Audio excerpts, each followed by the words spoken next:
Hi, everybody. This is the Joe Citizen Show. Roger Homefield speaking, and I'm back, as promised, with Mr. Steve Gorham, and we're bringing him in with the SOS, Save Our Ship. It's kind of appropriate. We've had him on the show before. I look forward to having him on the show many, many times as our climate expert. He's a researcher. He's written four great books. We're going to get into all that. Steve, welcome to the Joe Citizen Show. Hi, Roger. Great to join you again. All right, great to have you back again. So, Steve, you're the executive director of the Climate Science Coalition of America. It's an association of scientists, engineers, and citizens that believe there is no evidence that global warming is man made or will be a crisis. You've written four great books. One is The Green Breakdown, Becoming Renewable Energy Failure. And I'll ask you to just comment on each one, but let me give them the names. Outside the Green Box was before that in 2017, Rethinking Sustainable Development. Then we have The Mad, Mad, Mad World of Climatism, Mankind and Climate Change Mania. And then I guess the first one you did was just called climatism. And we'll have you talk about that word also. It's a complete common sense look at the science, politics, and energy policy aspects of global warming. So let's start off with, I guess, your most recent book, Green Breakdown, Becoming Renewable Energy Failure. What's the gist of this book? They each have their own message. Yeah, so Green Breakdown came out August of last year. I was fortunate enough to have it be number one on Amazon for a little while in energy category, energy policy. It's a complete discussion of the world's effort to try and get to net zero energy, net zero carbon dioxide energy by 2050, and why that is going to fail. And it discusses the energy transition in power plants, home appliances, electric vehicles, heavy transportation, ships, planes, and trains, heavy industry, the recent energy crisis in Europe, and talks about how this net zero thing is more than a reach out goal. It's really an impossibility. It's going to do a lot of bad things to society in many ways, and it is going to break down.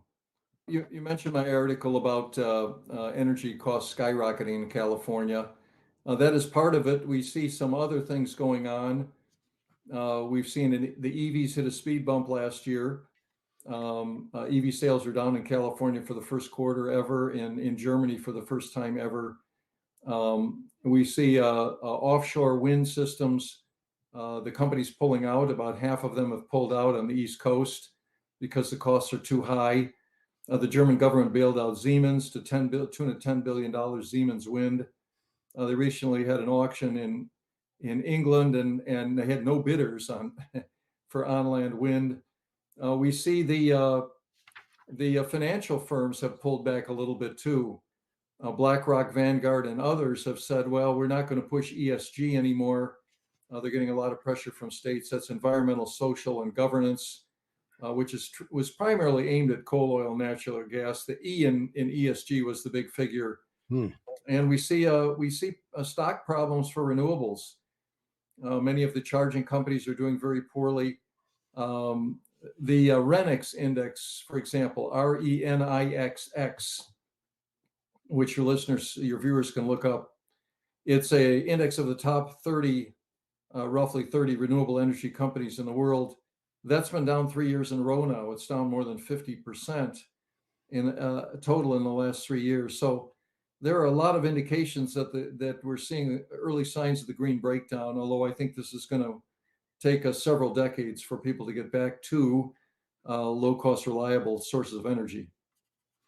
Well, I want to familiarize the folks with your other books, but I didn't really set this up right, Steve. I didn't explain to the folks why you're such an important guest. And you and I have talked about this. We've talked about this off the air.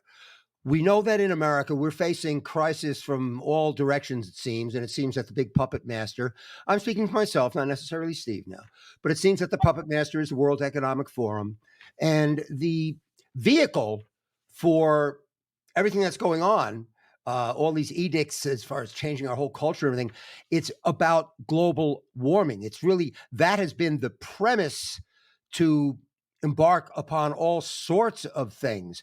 And the reason Steve Gorham is so important is because, well, you take ESG, environmental, social, governance. It's a three-legged stool, folks. If we could knock out one of those legs, maybe the whole thing will fall down and falter and we could get back to being normal again instead of this hysterics that we've been in over the over climatism. And Steve, in fact, coined the word climatist. Is that right, Steve? I think I was the first to use it in a book I did back in 2008. Wrote Climatism. Then in 2012, I wrote actually, it was 2010 for the first book, 2012, The Mad World of Climatism. Climatism is the fear of human-caused global warming. We did have a couple presidential candidates recently used it. Former President Trump has used the term climatism. Mr. Ramaswamy had used it as well. But it really is, I don't like to call it a religion, but it certainly is an ideology. It's very, very powerful. And people react to things that are fearful. And we see an endless stream of articles telling people that the climate is warming way too fast and it's causing all sorts of problems. And they have to change their energy use and their lifestyle. So it has been very effective. The thing is that it's really not based on good science. It's not based on good economics, and it is going to fail as part of the green breakdown that's coming. You had another book. I want to mention all of them. They're really all great. Outside the Green Box. That was in 2017. Rethinking Sustainable Development. You say today businesses are trapped in the green box of sustainable development. Companies spend billions on renewable green policies in an effort to counter the coming environmental apocalypse. But the ideology of environmental sustainable development is based on false concepts, you say. Climate change is dominated by natural factors, with the effects from human greenhouse emissions negligible. Steve, elaborate. Yeah, so the book talks about the four horsemen of the environmental apocalypse, if you will. And it has a chapter on each, and it goes on to discuss a lot of other things. But the first is overpopulation, which the world was very much afraid of for many, many decades. But a global population actually is stabilizing faster than people thought. Back in 1960, the average woman on Earth had about 5 children. Now it's about 2.5 or less. And we have more than 70 nations where population is declining. So that has disappeared. The second is the fear of polluting the world, a rise in global pollution. But today, in all wealthy nations, we have air and water pollution declining. People are cleaning up their air and their water. And in developing nations, they're moving along a curve, which is going to get them to where they're cleaning up their air and water as well. The third is the fear of man-made warming. But the evidence shows that that's dominated by natural factors, not man-made emissions. And the fourth one is so-called resource depletion, the idea that we're running out of resources. So we have to restrict what we're doing. But humans are very inventive, and we find more and more ways to use the resources that are there because of human ingenuity. We're not running out of metals. We're not running out of coal, oil, and natural gas. So these four fears that are really trumpeted endlessly are really they're really good news stories if you look at the data. So that's the first thing that Green Breakdown is about, and then it goes on to discuss agriculture and industry and a lot of other things. You know, folks, nobody here is saying, oh, to heck with the water and the air. Quite the contrary. Uh, he says here society and business should adopt a policy that continues to reduce air and water pollution, but avoid other policies aimed at stopping global warming. Now, let me ask you this, Steve. We've come a long way with our water and our air pollution, right? Like the smog used to be, you couldn't even see through it in Los Angeles. Have we So, not made stupendous gains and not gotten any credit for it from the left? Like you yeah, wouldn't even know that we did anything. it's a great untold story how clean our air is. And I like to, when I present to groups, I talk about my grandfather had a coal furnace in his basement in the 1950s, and he wasn't the only one. Most people in Chicago did. And after it snowed, within 4 or 5 days, you would have a film of black on top of all the snow that you could literally see. And then they did a thing called spring cleaning in the spring, and most young folks don't know what that was. Literally, they would wash down the inside of all of their house walls to take off the coal dust. That was spring cleaning. Well, what we did was we made a switch to natural gas, and if you go to a home and you put in natural gas in place of either coal or a wood furnace, you reduce indoor air pollution by a factor of about 1,000. All the particulates go down. And then outside, we put scrubbers on our plants. We got on our power plants to take out sulfur dioxide, nitrogen oxide. We got lead out of vehicle fuels. The volatile organic compounds coming out of the tailpipe of vehicles is down 98% since 1970. The EPA's major air pollutants are down by about 80%.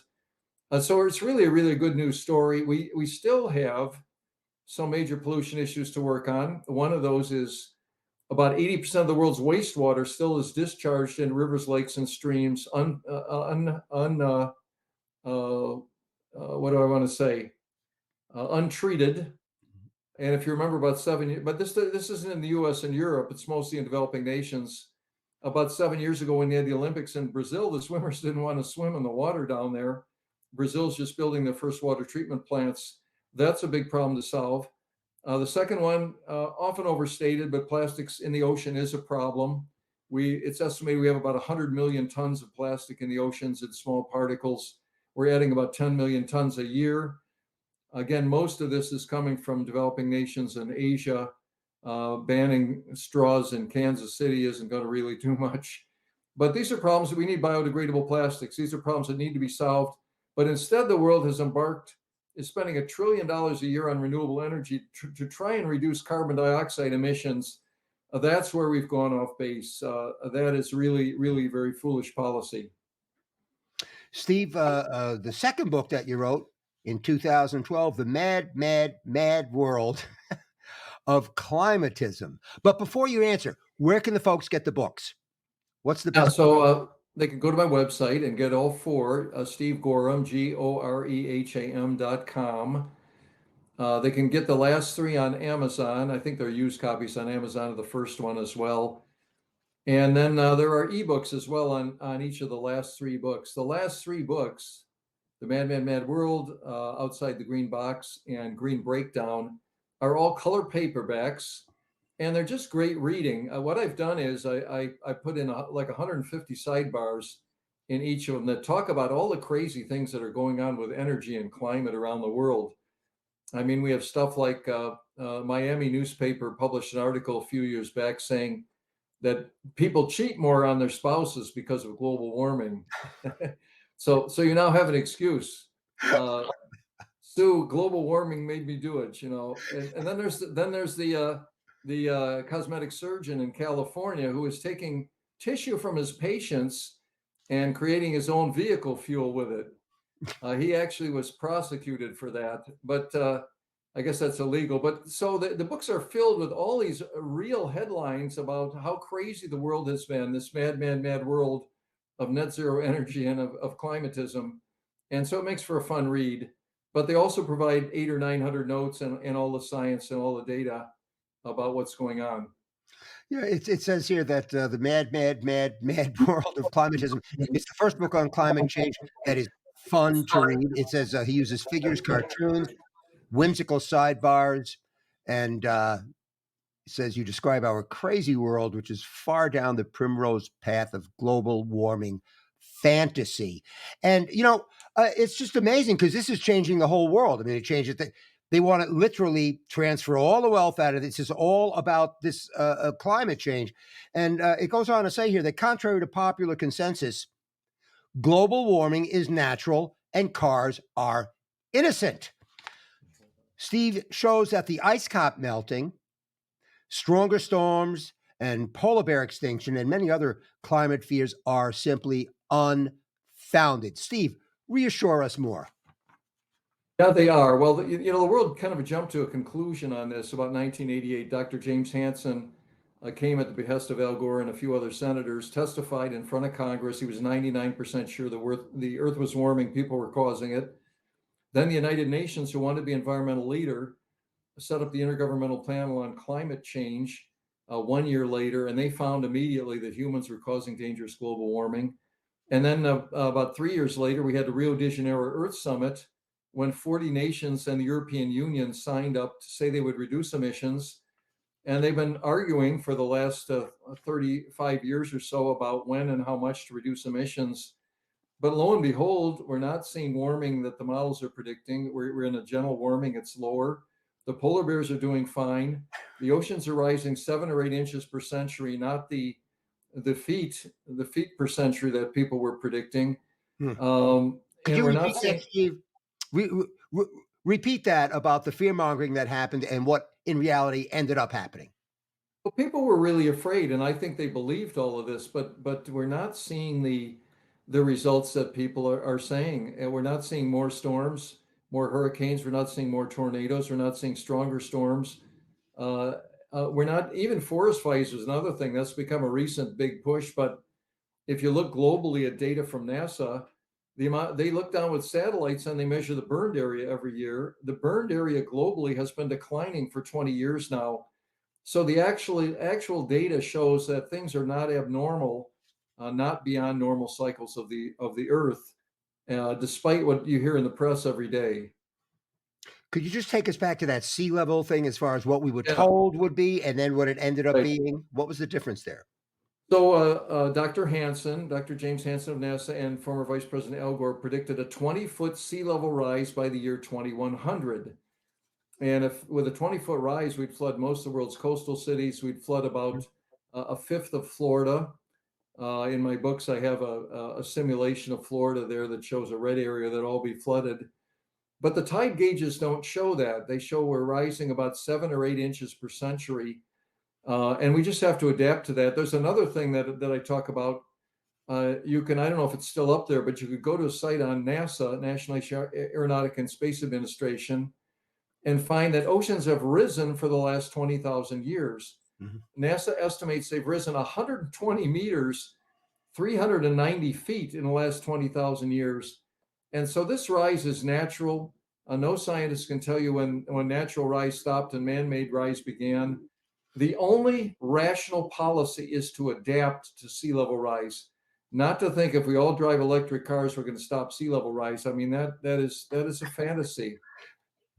So So, instead of 20 feet, it was 8 inches. well, the 20 feet is projected by 2100, and they're saying it's accelerating, but we really haven't seen that so far. It's about 7 or 8 inches. By the way, there are other factors too. There are places where it's rising more, but that's because the land is subsiding. The east coast of the United States is one of those. I have a second home in Virginia Beach, and the combination of 7 or 8 inches sea level rise plus the land subsiding about 10 or 12 inches in a century means that we're going to have about a 18 or 20 inch per century relative change relative to the oceans. But again, we can't stop that with light bulbs and with wind turbines. We have to adapt. That's the only thing that is going to work. So it sounds like a bunch of fear mongering, like we get in so many things across the board. You go on here, you say a misguided mankind is engaged in a futile effort to control Earth's temperature, imposing draconian policies that will limit our freedoms and radically transform our way of life. And that's what we're seeing here, folks. That's really what we're seeing. Steve, they would tell us that, oh, there's no debate. All the scientists support the global warming theory. So let me ask you, Steve, do the vast majority of climate scientists, in fact, support the global warming theory? I would say the majority of them probably do, but then the question is, it depends how the question is asked.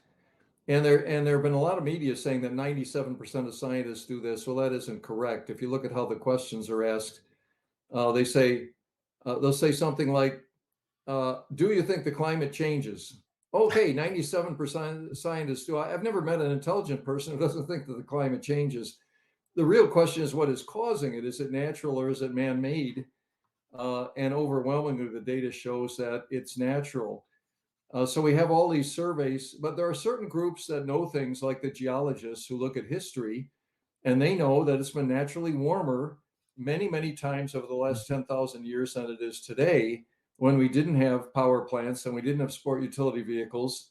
We didn't even have cities. And um, so if you look at the U.S. Geological Society, for example, it's roughly a split. It's about half and half. half the scientists think that we're causing danger or we're causing warming, and the other half say no, we're not. So it really kind of depends. But again, science is never settled by a poll. Consensus and science are two words that don't work. We don't have a consensus in science. Science is only based on experiment. And like Einstein said, 100 experiments couldn't prove me right. One experiment could prove me wrong. Mhm. And that's really the way science is built. Even the skeptics, I mean, your skeptics, uh, say that even they admit that the newest global readings are so far away from the alarming temperature increases that were once predicted that it raises serious questions about whether scientists understand Earth's changing climate as well as they think they do. So, meanwhile, we've got the whole world reversing its revolution in space here over this. And it's certainly when they say the debate's over, it's any, anything but over. Of the scientists that are in favor of this theory, are most of them recipients of government grants? Are most of them working with the government? That's hard to tell. There are a huge amount of grants. I'll give you one example. I talk about in the Mad World of Climatism.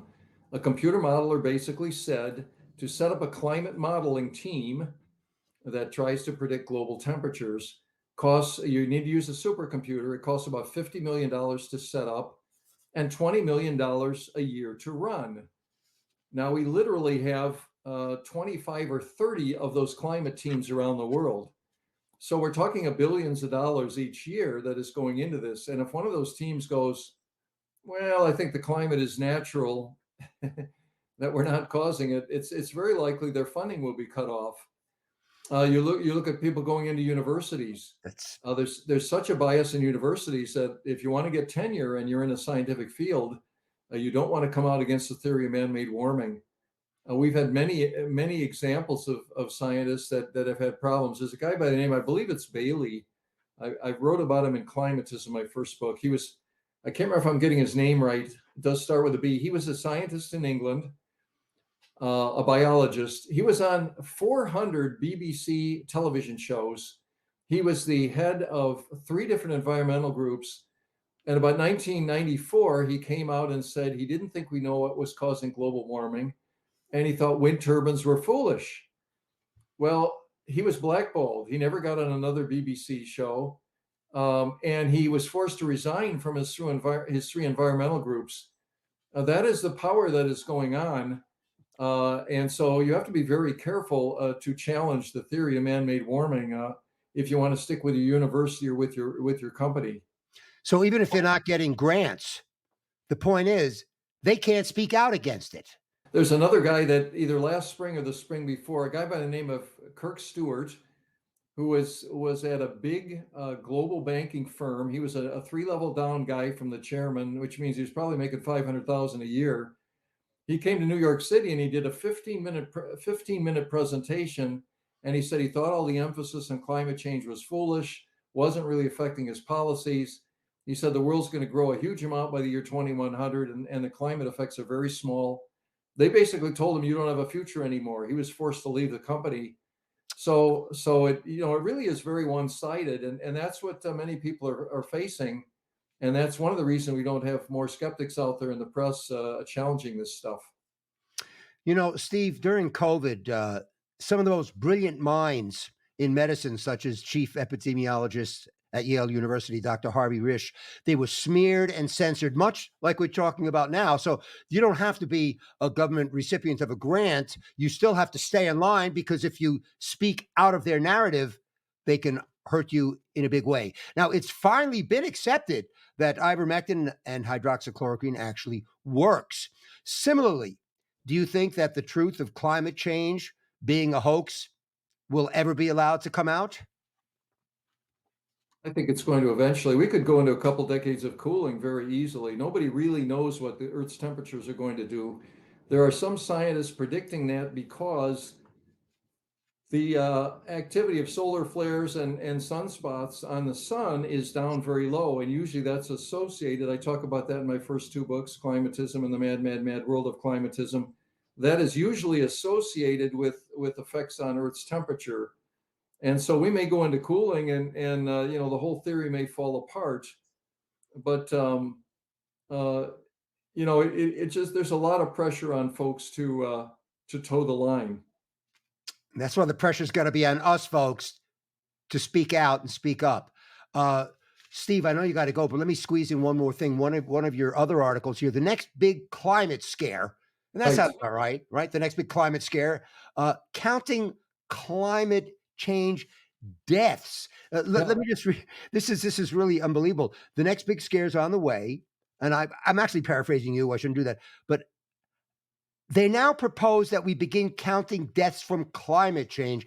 And I saw Hillary Clinton's name in there, and that's whatever she says. She I'll go proposed the that. opposite. And she says they believe that if people listen to this, folks, that if you, the people, see a daily announcement of climate deaths, like you did COVID deaths, if you see a daily announcement of climate deaths, you will be more inclined to accept climate change policies.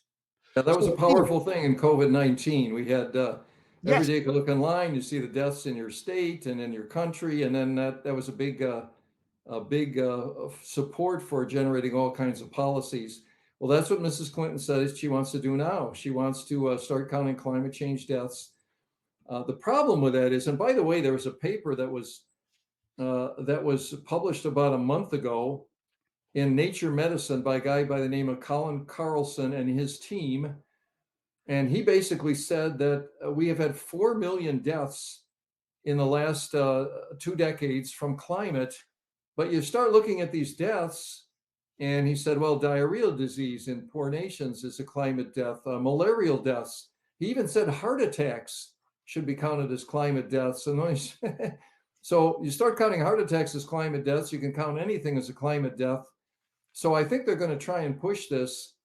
The problem is that they have some issues like deaths from disasters, according to the MDAT, the International Disaster Database, are down 95% in the last century from storms and hurricanes and droughts and floods.